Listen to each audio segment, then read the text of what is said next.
I've been at this for a while now, and I don't look that different. I kinda had different expectations. But for some reason, I still haven't given up and sold all my stuff yet. I expected my confidence would only increase once I saw substantial physical change, but to my surprise, it's not muscle growth that's killing off my insecurity. It's the routine. On weeks I fulfill all the realistic expectations I set for myself, I end up walking around the grocery store that weekend feeling like this, all the while I still look like this. I guess just knowing I'm putting in the effort and achieving my personal consistency goals, even before it pays off visually, is enough to make me feel good. This goes for emotional confidence too. When I feel physically accomplished, I don't second guess as many decisions, and I'm overall just less self-critical. I've even been sleeping less. And that might sound bad on the surface, but I'm a huge oversleeper and can easily knock out 10 to 12 hours per night. But recently, I've been feeling rested and refreshed after just 8 or 9 hours. And honestly, I can miss 1 or 2 sessions without feeling that different. It's just when I really start to slack and miss 3, 4, or even 5 sessions back to back that the receding kind of starts. Contrary to the belief that my monotonous demeanor means I feel no emotion, I do get sad and angry and scared and all the other regular human emotions that humans emote. I honestly appreciate that I can feel sad, and if I have a reason to be sad, I try to just let myself be. But it's when I'm sad for truly no reason that I'm sad about being sad. And to fix this sad version of sadness, I do this a bunch of times and feel not that sad anymore. And as a final note on confidence, being self-conscious about your body is probably just about the most human experience ever. I first started feeling it around when I hit puberty, as classmates and early viewers on YouTube began to point out just how bony I was, particularly in my arms and elbows and wrists. So for a long time, I almost exclusively wore long sleeves and hoodies, even in the summer. Even in pools or at beaches, I would do what I could to stay mostly covered. It just made me more comfortable, and letting myself be seen shirtless anywhere was kind of rare for about a decade. And I'm still plenty bony today, but this simple confidence boost through lifting, even before seeing the kind of transformation I imagined, has helped me actually start to appreciate seeing myself and my spindly appendages. So after about 9 months of lifting now, there's still not that much weight on my bar relative to others. I do want to continue exceeding my current physical abilities and see those numbers increase, but it's not to say I'm missing out on physical payoff. There has been a substantial decrease in the daily physical discomfort that I often didn't even realize I was experiencing. I never would have said I was someone suffering from chronic pain, and that's because ultimately I have never suffered from any chronic illness. I'm pretty good about going to a doctor when I suspect something might be up, and occasionally I do have a real injury or concern, but generally speaking, I'm medically considered to be in good health. But that's not to say there isn't plenty of room for improvement to live a much more comfortable life. I was hiking with my parents recently, and halfway up a mountain, my mom asked if my shoulders still hurt during walks. And until she asked, I had completely forgotten that that was a sensation I used to experience. I literally stopped just like on the mountain and rolled my shoulders around. And I was like, wait, they don't hurt. I was literally recovering from a flu during this hike in 30-degree weather at an altitude of 6,000 feet. And I was feeling better than I ever had on a long walk before. My upper traps had always gotten incredibly sore from endurance-based exercise like walking and running. As a kid, we went to Disney World, and the miles of exploring the park required a lot of breaks for me to sit down and rub my shoulders. And it continued all through my teens and into my 20s, as recently as a year ago, as an Amazon delivery driver. I'd have to rest after shifts for the same reason, and often just massage my shoulders between stops because they would just get so sore and so painful. But as of today, it seems I've almost completely resolved this pain by, I assume, training my upper back. When I first started really trying to get stronger, I was deadlifting 65 pounds, and I did so for about 2 weeks. Now this is about half of what your average beginner male should be deadlifting. Now I use the word should very loosely, since comparing yourself to others isn't necessarily all that valuable when it comes to lifting weights. However, it does help add context to this video, being that I'm pretty weak. But as of today, and after months of effort, I do the same 3 sets of 6 deadlifts each, but now with 155 pounds. This still falls into the beginner category relative to others. It's a substantial increase from the 65 pounds I started with, which does make me feel accomplished.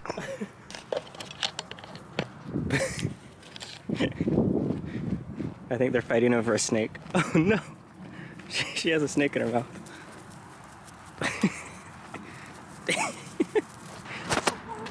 Okay, okay. Oh,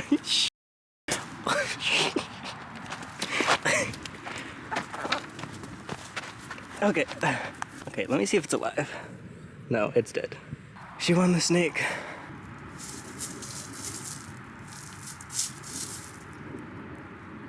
And it's done. The eggs that I'm about to eat are now fueled by a snake.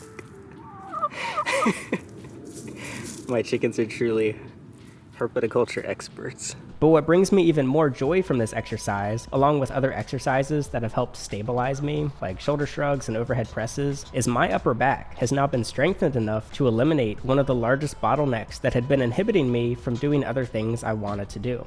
Shoulder pain is basically just a thing of my past now. I would have thought that just walking around more would have been the solution to this. After all, usually doing something more makes you better at it. But it seems I might have been wrong about this, at least in this instance.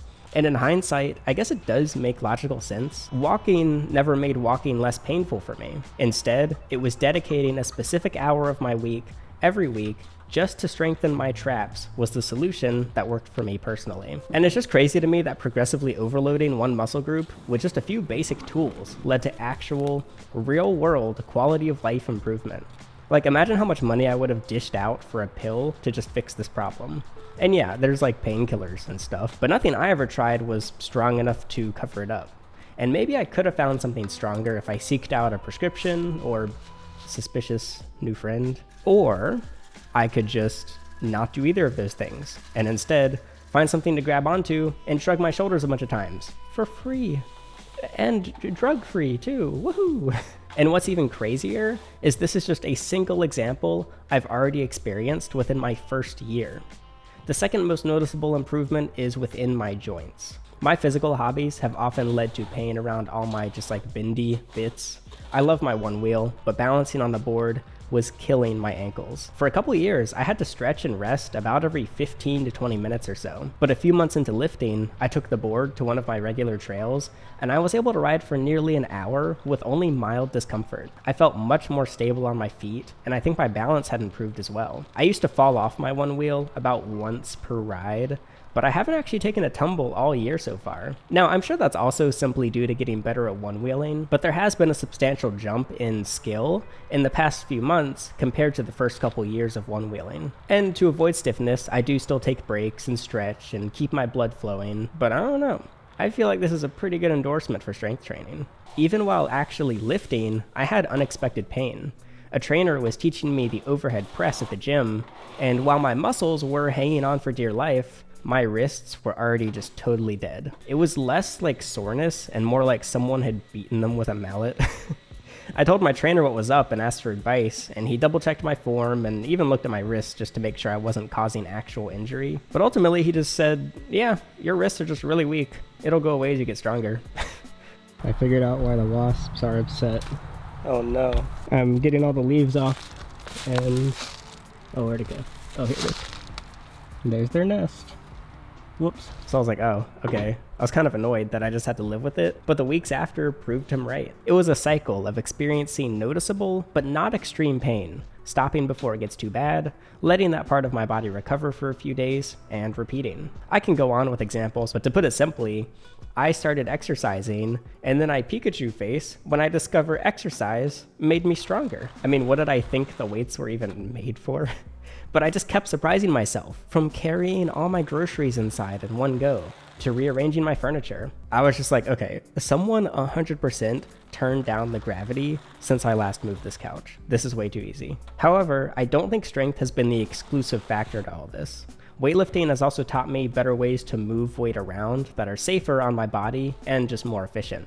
The classic one being to lift with your legs and not your back. I never really understood how to do that until a trainer showed me with a barbell in hand. Learning to stabilize my back and control the movement with my lower body has helped me avoid what definitely would have been additional small injuries. I used to pull and strain muscles just all over my body, and I would recover after a couple days, but this entire year so far, I've only had one small muscle pull, and I felt fine by morning instead of having to let it rest for a couple days. I've also been stretching and using a foam roller, I do passive hangs, and it feels really good on my spine. That's actually made me like slightly taller, which is funny. And then I do active hangs as part of my usual exercise. I moved to my current house 3 years ago and have loved working around the property every season. But this year is the first time that I'm not limited by what I can physically do. I was always pausing to catch my breath and let my sore muscles recover, or just flat out take a nap halfway through the day.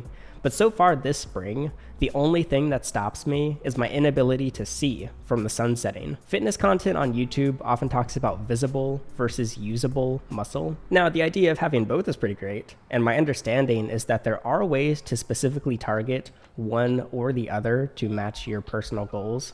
But also, it seems relatively hard to achieve usable muscle without seeing at least some visible muscle, and vice versa.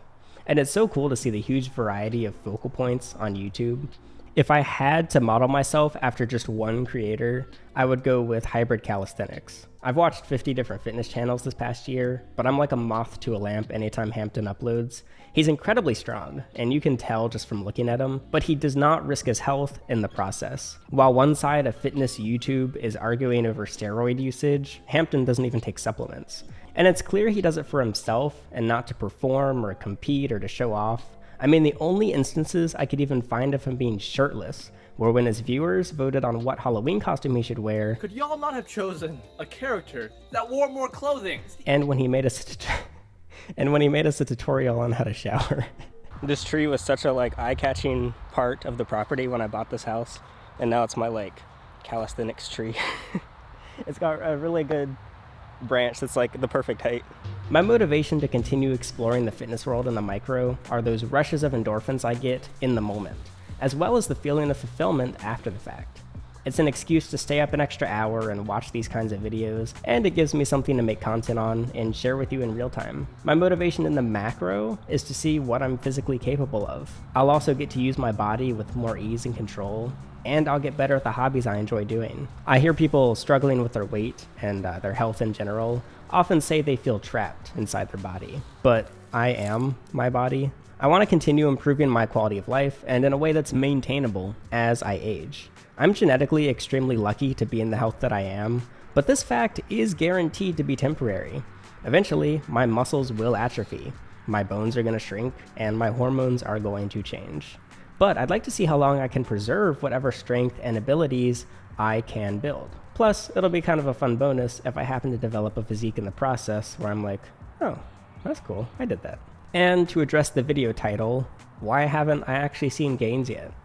Well, in reality, this is slightly clickbaity because I have already seen some physical change in my personal side-to-side comparisons. It's just been kind of slow. My guess would be that it's the combination of my less than ideal diet, inconsistency during a few of the months that I have been exercising, or simply me having unrealistic expectations. Maybe muscle growth is just slower than I imagined, or maybe I'm actually just not pushing myself hard enough, but we'll keep exploring all of that in upcoming videos.